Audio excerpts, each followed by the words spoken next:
안녕하세요. 저는 현재 60이고요. 아들과 전 아내의 1년 전쯤의 문제로 인해 사연을 보내보면 도움이 될까 싶어. 아니, 마음의 위안이라도 얻을 수 있을까 싶어 희망을 안고 보내봅니다. 지금은 조그마한 프랜차이즈 치킨집을 운영하고 있습니다. 슬하에는 아들 하나 딸 하나 있는데 작은 딸은 시집가서 애 낳고 잘 사는 반면 아직 큰 아들은 IT 쪽 프리랜서로 일하며 혼자 살고 있어요. 조카를 유달리 예뻐하는 아들에게 가끔 어서 좋은 여자 데려와서 너도 장가가서 예쁜 얘기 봐야지 라고 말하면 여자는 도저히 믿을 수가 없어서 차마 결혼까지는 못하겠다고 하네요. 그도 그럴 것이 아들에게는 상처가 있습니다. 바로 제 아내가 아들 어렸을 적 바람을 펴서 집을 나갔거든요. 제가 치킨집을 하기 전에는 무역회사를 다녀서 해외에 나갈 일이 많았었는데 얼마나 바람수법이 대담했는지 상간남을 집으로 데리고까지 와서 아이들에게 버젓이 엄마 친구라고 소개했다고 하더라고요. 그 기억이 아들 머릿속에서는 차마 지워지지 않는 상처인 게 분명했습니다. 그걸로 인해 아들은 세상을 삐뚤게 보고 모든 사람들을 의심하는 버릇이 생겼어요. 트라우마로 인해 제대로 여자친구조차 사귀지 못하고 사는 아들이 늘 맘에 걸렸습니다. 저 역시 그걸로 인한 문제로 상담도 받아보고 해서 겨우 맘을 회복했고 마찬가지로 여자에게 크게 대인 탓에 재혼 안 하고 자식만 보고 살아왔어요. 대신 제가 오래 다니던 직장 일은 출장이 잦던 탓에 그만둬야만 했고 저는 프랜차이즈 치킨집을 차렸어요. 그걸로 생활하고 애들 여태 키웠네요. 저희 가게 영업시간은 2시까지라 야식을 시키는 손님들을 위해 열심히 치킨을 튀기고 있는데 어느 날 가게 앞에 커다란 물건을 놓는 듯한 툭 하는 소리가 들렸습니다. 꽤 묵직한 소리가 문이 흔들릴 지경이었는데 혹시나 누가 쓰레기를 저희 가게 앞에 무단으로 버리고 갔나 싶어 치킨을 튀기다 말고 문을 열었습니다. 그런데 문 앞에 뭔가 단단한 것이 있는지 겨우겨우 문을 열고 나가보니 저는 생각지도 못한 게 온몸에 소름이 돋고 말았습니다. 신문지로 덮여진 잠옷차림의 어떤 여자가 문 앞에 쓰러져 있던 게 아니겠어요? 혹시나 나쁜 일이 생겼나 싶어 얼른 경찰을 불러야겠다 해서 손에 핸드폰에 112를 누르고 신문지를 벗겨보았는데 그런데 전 그 여자를 보는 순간 놀래서 털썩 자리에 주저앉고 핸드폰을 털어뜨리고야 말았습니다. 뒤척이는 잠옷차림의 그 여자는 바로 25년 전 아이들과 저를 버리고 집 나간 전 아내였던 겁니다. 주름진 얼굴과 좀 여인 체격을 제외하고는 예전과는 하나도 변하지 않았더군요.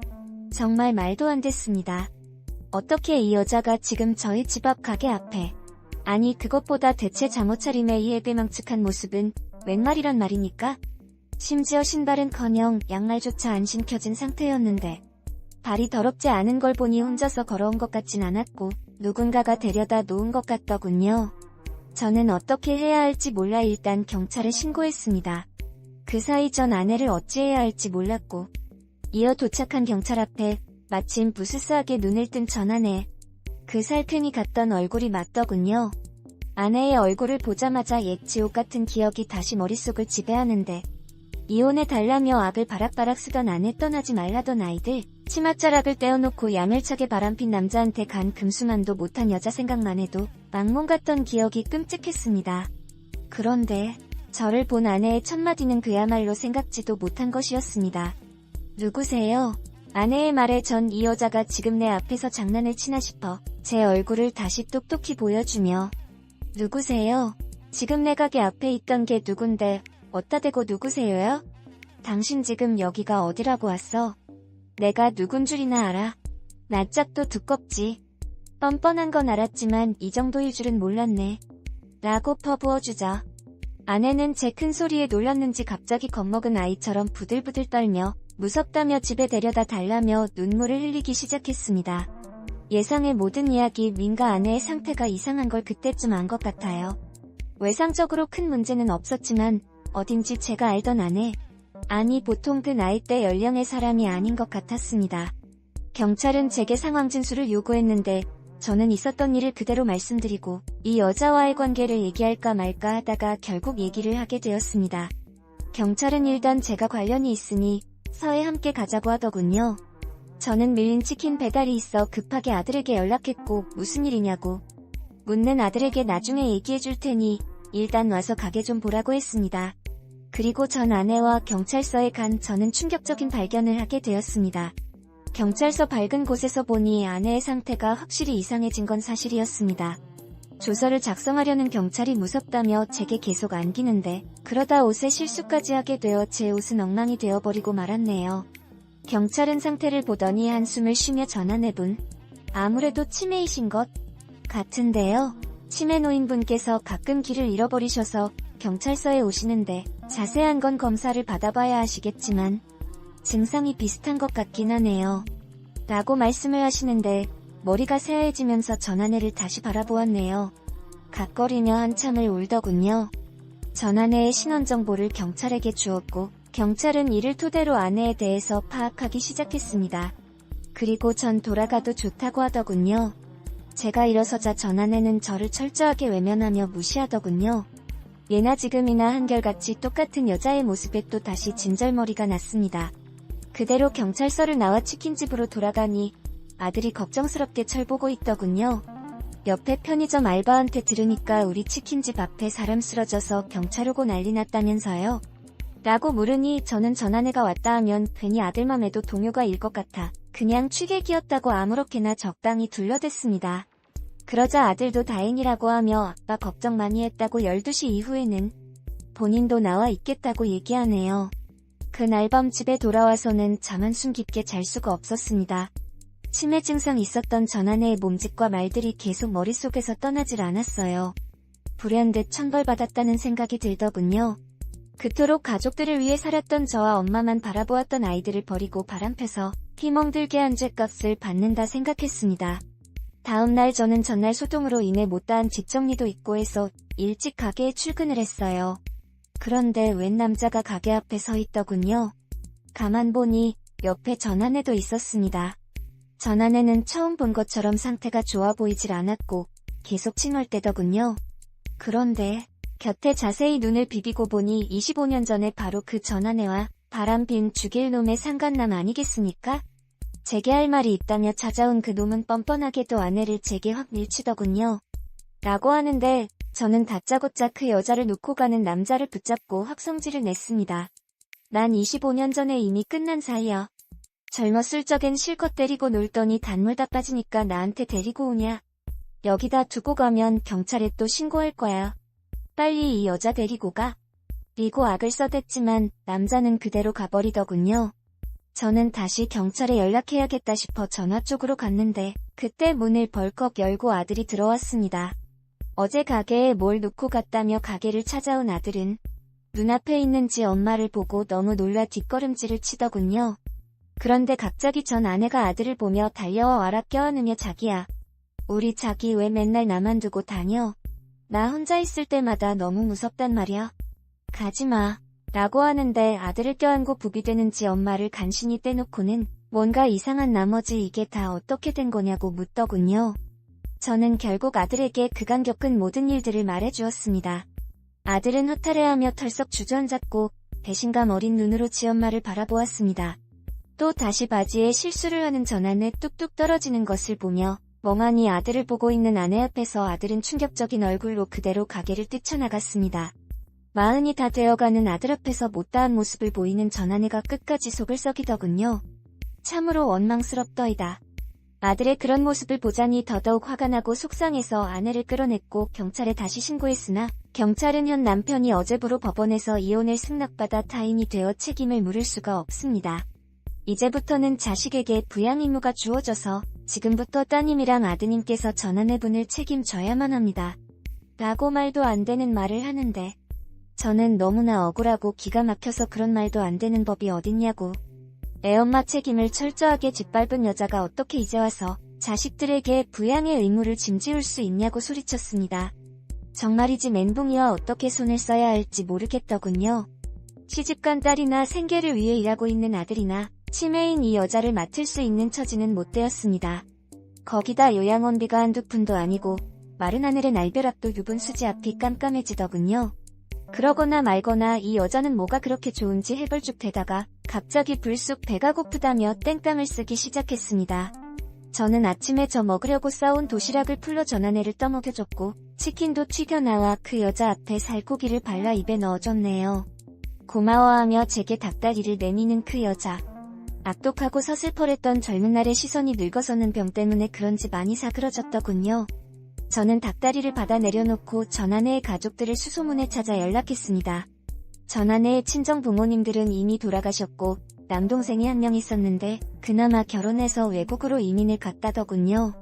딱히 방법이 없었던 저는 전 아내를 집으로 데려왔고 집에 돌아온 아들은 차마 제가 전 아내를 집에 데려올 줄은 몰랐던지 기어코 소리를 지르더군요. 어떻게 엄마를 집으로 데려올 수가 있어요? 저 여자가 우리한테, 아빠한테 무슨 짓을 했는데요? 내가 그 때문에 무슨 마음으로 어떻게 살고 있는지 뻔히 아시면서 어떻게 아빠가 그러냐고요? 라고 했고 저는 사정 얘기를 천천히 시작했습니다. 이러저러해서 결국은 부양 의무가 자식인 너희들 몫이 되었노라고. 그대로 엄마를 내버려뒀다가는 너희들에게 법적 처벌이 갈 수도 있다고 하며 아빠도 변호사를 좀 알아봐서 법적으로 다른 해결책이 있는지 찾아보겠다고 약속했네요. 그렇게 억장이 무너지는 동거가 시작되었습니다. 참으로 한탄할 노릇이더군요. 저는 일단 치킨집에 출근을 해야 했기에 프리랜서로서 재택근무를 하는 아들이 돌봐야 하는 상황에 이르렀습니다. 하지만 아들도 엄연히 근무를 하고 있는 입장에서 지 엄마를 돌봐주기 어려울 것 같아 파트타임으로 간병인을 쓰기로 했어요. 그러던 중 딸이 사위랑 같이 놀러왔습니다. 사실 딸에게는 언제 얘기를 해야 할지 몰라 차일피일 미루고 있던 찰나였는데 우연찮게 집에 들리는 바람에 예상보다 일찍 알게 되었네요. 딸도 경악을 하며 지엄마한테 분노를 쏟아내는데 전 아내는 갑자기 딸에게 폭 안기면서 엄마, 나한테 뭐라고 하지마. 나 너무 힘들어. 맨날 종현이한테만 맛있는 반찬 주고 난 맨날 종현이 먹다 먹은 것만 주고 내가 눈 안 된 나만 왜 미워하는데 라며 지난 한설인 마음들을 얘기하는데 그 모습에 차마화조차 낼 수가 없어 가슴이 미어진 상태로 딸을 비롯한 가족들은 어찌해야 할 바를 몰랐습니다. 전 아내를 병원에 데리고 다니며 진료를 받게 했는데 전형적인 중증 알츠하이머 증상이라고 하더군요. 아내를 누군가 계속 지키며 돌봐줘야 할 만큼 증상이 심각하다 했는데 이러다간 이 여자 때문에 뒤늦게 피폐하게 늙어가겠다 싶어 저는 요양원을 알아보기로 했습니다. 그러자 아들이 요양원을 알아보는 전화를 끊고 대꾸하더군요. 됐어. 저런 여자한테 돈을 왜 써? 요양원이 요새 얼마나 좋아졌는데 저런 파렴치한 여자한테 그런 좋은 혜택을 주는데 어차피 내가 집에서 일하니까 그냥 방에다 두고 보살피면 돼. 허튼데 돈 쓰지 말고 열심히 돈 모아서 아빠 노후자금에나 더 보태요. 라고 말하는 아들. 저는 아들이 괜히 분노를 아픈 지엄마한테나 표출하지 않을까 걱정이 되었습니다. 제가 말하는 걱정은 그 여자에 대한 것이 아니라 우리 아들이 그걸로 인해 인생을 말아먹어 큰일이라도 날까 봐서였어요. 허나 의외인 건 시간이 하루 이틀씩 갈수록 아들은 지 엄마의 병간호에 적응을 해나가기 시작했습니다. 나중에는 간병인도 필요 없다며 능숙하게 지 엄마를 돌보는데 허나 그러다가도 예전 생각이 문득문득 떠올랐는지 가끔은 엄마한테 치기 부리면서 못되게 굴기도 했고 사납게 대하기도 했지만 또 문득 울며불며 아들에게 매달리는 엄마의 모습을 보면서 가슴이 울컥했는지 울분을 삼키고 삼시세끼 영양 있는 음식으로만 꼬박꼬박 내가 엄마 때문에 얼마나 힘들었는 줄 알아? 엄마는 자식한테 너무 잔인했어. 엄마란 사람 정말 지긋지긋해. 라고 울면서 한참 악에 받친 채 성질을 냈고 그러다가 지 엄마를 위해 휠체어도 구입하고 행여 잃어버리세라 치매미와 발찌까지 챙겨주며 자식으로서 주어진 의무로서 부모의 부양 모습이 아니라 사랑으로서 엄마를 모시는 아들의 모습을 보이기도 했지만 시간이 흐르면 또 미웠는지 못할 말을 쏟아내기도 하고 이런 것들의 감정의 혼란 속에 아들은 점점 지쳐갔습니다.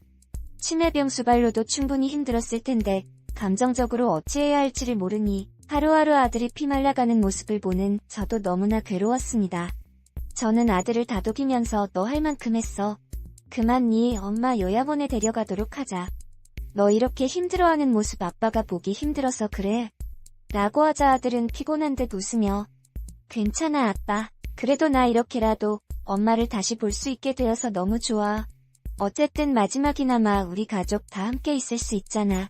그토록 엄마를 잃고 싶지 않아서. 엄마가 우리들 다 버리고 갈까봐 그 남자하고 같이 있을 때 아빠한테 들키지 않게끔 하려고 망도 봐주고 했던 건데 그렇게라도 엄마 지키고 싶었던 내가 이깟 병 하나 못 다스릴까봐 나 엄마 곁에서 계속 있을 거야. 이제껏 못 봤던 세월 다 눈에 담으면서 질리도록 볼 거야. 어쩌면 이게 마지막 시간이잖아. 라며 덤덤하게 말을 했네요. 유난히 모정을 그리워했던 아들은 이렇게라도 엄마와 시간을 함께하고 싶었다던 진심의 그런 아들이 차마 보기에도 안쓰러워 불쌍한 내 새끼 앞에서 한참을 울었습니다. 그러던 어느 날 큰일이 나고야 말았습니다. 아들이 딱 편지 한 장을 남기고 지 엄마랑 사라졌어요. 편지 내용은 엄마와 못다한 시간 함께하고 싶어 여행 가니 걱정 마시고 찾지 마세요. 라는 내용이었습니다. 말로는 엄마랑 여행 갔다 온다고 하는데 순간 저는 온몸이 쎄해지는 게 느낌이 아무래도 이상했습니다. 집에 갖고 간 물건들을 보니 아들과 지엄마에 대한 간단한 짐만 챙겨갔을 뿐이에요. 휴대폰도 두고 가버려 연락조차 될 길 없어 황망했습니다. 혹여나 싶어 딸이랑 사위한테도 아들의 행방을 물어보았지만 당연히 알 리가 없었지요. 딸은 사위하고 단박에 달려와 손톱을 물어뜯으며 실종신고를 하자고 했지만 저 역시 불안했지만 일단 기다려보자고 했습니다. 해녀 아내가 치매가 걸려 돌아왔단 소식이 알려져서 좋을 게 없단 판단이었습니다. 저는 은밀하게 아내의 주변인들과 아들의 주변 지인들까지 샅샅이 찾아 해내었지만 다 헛수고였어요. 뒤늦게서야 실종신고를 넣었는데 결과가 뜻대로 나와주질 않았습니다. 사람을 찾는다고 전단지 광고도 해보고 사람 찾아주는 전문업체 사람들도 고용하고 했지만 보상금을 노린 허위신고나 비슷한 사람들이었을 뿐 하늘로 솟았는지 땅으로 꺼졌는지 손바닥만한 대한민국에서 찾기가 쉽질 않더군요. 아들과 집사람의 행방은 묘연했고 기다리다 못해 경찰에 실종신고를 넣었음에도 불구하고 아들과 전아내에 대한 행방은 1여 년이 지난 지금까지도 묘연하네요. 전아내는 그렇다 치더라도 아들이 지 엄마란 사람 차마 금수만도 못한 여자 때문에 평생을 상처로 안고 산 내 새끼가 걱정이 돼서 미치겠습니다. 대체 아들은 치매 걸린 전 아내를 데리고 어디로 간 걸까요? 어딘가에만 있다 하면 무사히만 잘 살고 있다고 한다면 전 그걸로 됐는데 소식을 영 알 수도 없고 알 길이 없으니 막막하기만 합니다. 제 아들, 그리 황망한 모습으로 돌아온 엄마에게 상처도 분노도 컸을 텐데 일 바쁘다는 핑계로 아들에게만 온전히 맡겼던 제 잘못이 제일 커서 후회는 죄책감마저 들더군요. 부디 나쁜 마음 먹지 않고 무사하기만 바라며 아들과 연락이 닿길 바라는 마음의 사연을 보내봅니다.